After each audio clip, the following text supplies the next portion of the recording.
नमस्कार. मी डॉक्टर सौ सुवर्णा सुत्रावे, कुंडली मंथन आणि भाग्योदय ज्योतिष या YouTubeवरील चॅनलनुसार आपले स्वागत करते आहे. नुकताच होळीचा सण येणार आहे. तर हा होळीचा सण कसा साजरा करायचा याच्याबद्दल थोडीशी माहिती आपण घेऊ. होळी हा सण रंग, प्रेम याचा सण म्हणून साजरा केला जातो. वसंत ऋतूच्या आगमनासाठी आपण होळीसारखा लोकप्रिय सण साजरा करतो. निसर्गामध्ये देखील पहा, जंगली फुले, बहावा, पळस ही फुले आपल्याला फुललेली पाहायला मिळतात. त्यामुळे निरनिराळे रंगांचे थवे आपल्याला पाहायला मिळतात. निसर्गाची देखील ही रंगपंचमीच असते असे म्हटलं तरी चालता येईल. वेगवेगळ्या रंगाची फुले निसर्गामध्ये बहर आणताना आपल्याला पाहायला मिळतात. तर साधारणपणे राधाकृष्ण या देवतेचे शाश्वत आणि दैवी प्रेम या सणाद्वारे आपण साजरे करत असतो. आणि होळी म्हणजे काय? तर वाईटावर एक चांगला विजय म्हणून देखील हा सण प्रसिद्ध समजला गेलेला आहे. हिला हुताशनी पौर्णिमा किंवा होळी पौर्णिमा असे देखील आपण म्हणतो. आणि पारंपरिक प्रथेनुसार या दिवशी हिरण्यकशिपू या राक्षसाचा वध प्रल्हाद यांचे भगवंत प्रत्यक्ष विष्णूंनी आपल्या नरसिंह अवतार रूपामध्ये घेऊन केले. कारण हिरण्यकशिपूला वर मिळाला होता. ना दिवस ना रात्र त्यामुळे आणि ना वातावरणातील ना दिवस आणि रात्र, ना घर आणि दार या ठिकाणी असा त्यांना वर दिला होता. त्यांचा मृत्यू येणार नाही. मग त्यासाठी आपल्या या भगवंत नरसिंहांनी प्रल्हादाला वाचवले. त्यांनी नरसिंह म्हणजे ह्याच्या रूपामध्ये त्यांनी ना मनुष्य ना देवता या रूपामध्ये त्यांनी आपल्याला प्रगट केले आणि भगवंतांनी प्रल्हादाला त्या एका खांबाला लाथ मारून त्यातून ते प्रगट झाले. आणि ही कथा आपल्या सर्वांना माहिती आहे. लहानपणापासून आपण ऐकतच आहोत. त्याचबरोबर प्रल्हादाला वेगवेगळ्या प्रकारे हा हिरण्यकशिपू त्रास देत होता. आणि त्यासाठी त्यांची बहीण होलिका हिच्यासोबत प्रल्हाद जर तिला एक वरदान होता प्राप्त, की तिला मृत्यू येणार नाही जाळून. त्यामुळे या होळीच्या वेळी प्रल्हादाला होलिका या आपल्या बहिणीच्या ओट्यात देऊन प्रत्यक्षात जाळण्याचा प्रयत्न या हिरण्यकशिपूनी केला. परंतु गंमत काय झाली, की इथे होलिकाच स्वतः जळून गेली आणि प्रल्हाद हे वाचले. तर ही कथा आपल्याला सर्वांना माहितीच आहे. त्यामुळे भारतात विविध परदेशातील देशात देखील, पूर्ण आशिया खंडात देखील हा होळीचा सण विविध पद्धतीने साजरा केलेला जातो. तर साधारणपणे वसंत ऋतूचं आगमन होत असतो. हिवाळ्याचा शेवट झालेला असतो आणि प्रेमाचा बहार म्हणून हा देखील सण साजरा करतो. याला सृजनाचा सण असे म्हटले आहे. साधारणपणे या कालावधीत कापणीचा हंगाम देखील आलेला असतो आणि निसर्गाला एक कृतज्ञता म्हणून हा सण अ, विशेषतः शेतकरी लोक देखील महत्त्वाचे समजले गेलेले आहे. तर या दिवशी फाल्गुन महिन्यातील हा पौर्णिमेचा सण होळी म्हणून आपण पूर्ण भारतभर साजरा करतो. त्यातल्या त्यात उत्तर भारतामध्ये वेगवेगळ्या रूपामध्ये हा होळीचा सण साजरा केला जातो. याला होलिकोत्सव, होलिका दहन, शिमगा असे नावं प्रसिद्ध आहेत. महाराष्ट्रात आपण शिमगा किंवा हुताशनी पौर्णिमा असे म्हटले आहे. आणि इथे कामदहन केले जाते असे म्हटले आहे म्हणून आपण ती होळी संध्याकाळ झाली की ती पेटवत असतो. आणि दुसऱ्या दिवशी धुळीवंदन म्हणजेच वसंतोत्सव आपण साजरा करतो. महाराष्ट्रात होळीच्या दिवशी समिधा म्हणून काही लाकडे मंत्र उच्चारण करत जाळली जातात. घराच्या बाहेर ही होळी पेटवली जाते आणि या होळीभोवती बोंबा मारत लोक प्रदक्षिणा घालतात. होळीला नारळ देखील अर्पण करतात. महाराष्ट्रात देखील पुरणपोळीचा नैवेद्य या होळीला अर्पण करण्याची प्रथा आहे. बरोबर 5 दिवसांनी होळीनंतर रंगपंचमी हा सण काही महाराष्ट्रातील प्रांतामध्ये केला जातो. तर होळी झाल्यानंतर दुसऱ्या दिवशी धुलीवंदन हा सण काही ठिकाणी साजरा केला जातो. याला धुळवड असे म्हटले आहे. साधारणपणे जी होळीची रक्षा असते ना, तर ती पाण्यात कालवून शरीराला लावली जाते. याचं सायंटिफिक शास्त्रीय कारण काय? तर हा वसंत ऋतू ऊन घेऊन येतो. साधारण मार्च, एप्रिल, मे हे 3 महिने उन्हाळ्याचे आपण समजतो आणि ही रक्षा जर पाण्यात घालून शरीराला लावली, तर निश्चितच बऱ्यापैकी स्किनचे आजार हे कमी होताना दिसतात. त्याचबरोबर शरीरामध्ये एक विशिष्ट प्रकारचा थंडावा राहावा किंवा या गरमीला आपण अ, पुढे सहन करणार आहे, तर त्यासाठी आपल्या शरीराला थोडासा थंडावा मिळावा म्हणून साधारण शास्त्रीयदृष्ट्या धुलिवंदनाचा हा सण साजरा केला जातो. तर काही प्रांतात एकमेकाला गुलाल लावून देखील ही धुळवड साजरी केली जाते.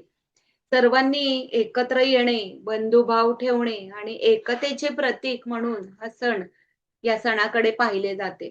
तर साधारण भारतातील शेतकरी वर्गात होळी सणाचे फार महत्त्व आहे. तर पौराणिक इतिहास पाहता या सणाला कृष्ण आणि बलराम यांच्या नातेसंबंधाबरोबर देखील जोडले गेलेले आहे. तर होळीच्या निमित्ताने या दोन्ही देवतांचे स्मरण आणि पूजन केले जाते. या दिवशी हाती आलेल्या पिकांबद्दल देवाला धन्यवाद करण्यासाठी प्रार्थना देखील केली जाते. होळीच्या दुसऱ्या दिवशी गव्हाच्या लोंब्या भाजण्याची पद्धत आहे आणि या दिवसात गव्हाचे पीठ देखील तयार होते. हे पीक नवीन असल्यामुळे अग्निदेवतेला समर्पण करण्याची ही प्रथा आहे. लहान मुलांना देखील पीडा देणाऱ्या होलिका किंवा धुंडा किंवा पुतना यांच्यासारख्या राक्षसींच्या दहनांच्या कथा या उत्सवाच्या परंपरेमध्ये दिसून येतात. तर एका पौराणिक कथेनुसार या दिवशी भगवान विष्णूचा भक्त प्रल्हाद याला वाचवण्यासाठी हिरण्यकश्यपू होलिका देवतेकडे पाठवण्यात आले, की जेणेकरून त्याचे अग्नीमध्ये दहन होईल आणि आपला त्रास कमी होईल.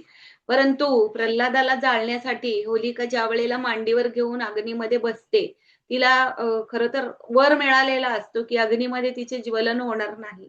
परंतु ज्यावेळेला भक्त प्रल्हादाला घेऊन ती अग्नीमध्ये बसते, तर त्या अग्नीच्या कुंडात प्रवेश करते. परंतु प्रल्हाद वाचतो, ज्यावेळेला अग्नी पेटवला जातो आणि होलिका हिचे स्वतः दहन होते.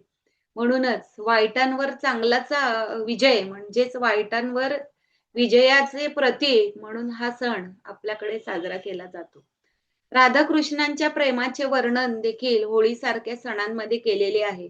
या सणात जोडीने रंग उधळून रंगोत्सव साजरा केला जातो. कोकणामध्ये देखील होळीचा उत्सव मोठ्या प्रमाणात साजरा केला जातो. त्याला शिमगा असे म्हणतात. तर विविध गाणी होळी पेटवल्यानंतर म्हटली जातात. तर शेतीची सर्व कामे संपलेली असतात आणि जूनपर्यंत तरी पावसाळ्यापर्यंत पेरणी ही थांबलेली असते. त्यामुळे हा विश्रांतीचा काळ म्हणून याला शिमगा असे म्हटले जाते आणि तो मोठ्या पद्धतीने साजरा केला जातो. फाल्गुन शुक्ल पंचमीला काही ठिकाणी छोटी होळी देखील साजरी केली जाते आणि पुढच्या काही दिवसांमध्ये गावातल्या विविध ग्रामदेवतांचा उत्सव देखील आपल्याला पाहायला मिळतो. तर ठिकठिकाणी आपल्या कालभैरव ज्या ग्रामदेवता आहेत, तर त्यांचे मुख्य मंदिरासमोर हा होळी केला जातो किंवा त्याच्या जन्मोत्सवानिमित्त देखील हा सण साजरा केला जातो. तर गावामध्ये ठिकठिकाणी पूर्वीच्या काळात तर होळी शुद्ध गौऱ्या, तूप अर्जन करून ती पेटवली जात असे. परंतु सध्या च्या काळामध्ये होळी दरवाजाच्या बाहेर पेटवणे कमी प्रमाणात आपल्याला पाहायला मिळते. सरकारने म्हणजे लाकडे होळीसाठी लागतात, तर त्याची एकंदर तोडणी पाहता तर त्यांनी कमी प्रमाणात होळी जाळण्यासाठी परवानगी दिलेली आहे. तर होळीचे महत्त्व पाहता कोकणामध्ये देखील इथे विशेष असे महत्त्व आहे. तर कोकण हा समृद्ध किनारा लाभलेला देश आहे. तर तिथे राहणारे कोळी बांधव, त्यांची कुटुंबे दुसऱ्या दिवशी आपापल्या होळींची पूजा करताना दिसतात. तर साधारण मासेमारीसाठी पुरुष लोक समुद्रावर जाताना दिसतात. पण सोबत आपल्या पारंपरिक वेशामध्ये आपल्या जोडीदाराला म्हणजे आपल्या पत्नींना देखील घेऊन जातात आणि बोटीमधून समुद्रातून फेरी मारण्याची ही त्यांची पद्धत आहे आणि पारंपरिक नृत्य गाणी ही देखील आपल्याला साजरी केली जातात. तर असे होळीचे पारंपरिक महत्त्व तुम्हाला माहिती आहे का? तुम्हाला याबाबत माहिती होती माहिती होती का? हे तुम्ही निश्चितच सांगू शकता. होळी यावर्षी आपण कधी साजरा करणार आहे? तर त्याबाबत मतमतांतरे नाहीत, परंतु 2 तारखेला आपण ही होळी साजरी करणार आहे.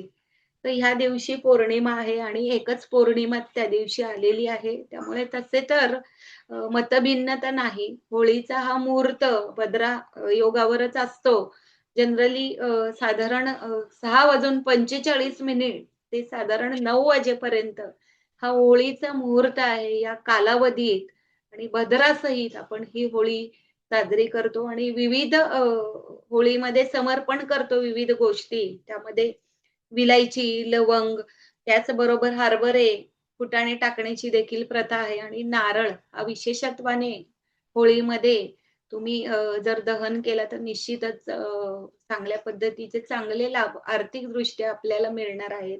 आणि असे म्हटले गेलेले आहे, की रूढी परंपरेनुसार आपल्याला ज्या गोष्टी त्रास देणाऱ्या आहेत, तर त्या गोष्टींचं समर्पण आपण या होळीमध्ये केलं, तर त्या दृष्टीने होणारा त्रास आपल्याला निश्चित कमी होताना दिसतो. तर साधारणपणे एखाद्या खोबऱ्याच्या वाटीमध्ये तर तुम्ही तेल किंवा काळे तीळ जर घालून त्याचे दहन देखील तुम्ही या होळीमध्ये केले, तर निश्चित तुम्हाला शनी जी पीडा आहे, तर त्यापासून सुटका मिळणार आहे. सध्या मेष, कुंभ आणि राशींना साडेसती आपल्याला पाहायला मिळते. मीन राशीला देखील साडेसती आहे. तर ह्या साडेसतीचा त्रास आपल्याला कमी व्हावा यासाठी तुम्ही हा उपाय निश्चितच करा. एका खोबऱ्याच्या वाटीमध्ये काळे तीळ घाला आणि त्यामध्ये तेल घाला आणि त्याचं समर्पण या होळीमध्ये करा. होळीमध्ये खोबरे देखील भाजून खायची प्रथा आहे. तर या प्रथा निश्चितच आपल्याला चांगले लाभ देताना दिसतात आणि आर्थिकदृष्ट्या संपन्नतेसाठी त्याचबरोबर आरोग्यापासून देखील काळजी घेण्यासाठी हा होळी आणि धुलीवंदन हा सण निश्चितच आपल्याला लाभदायक ठरणार आहे. तर हा सण तुम्हाला सुखसंपन्नतेने जावो अशीच मी प्रार्थना करते. तर धन्यवाद.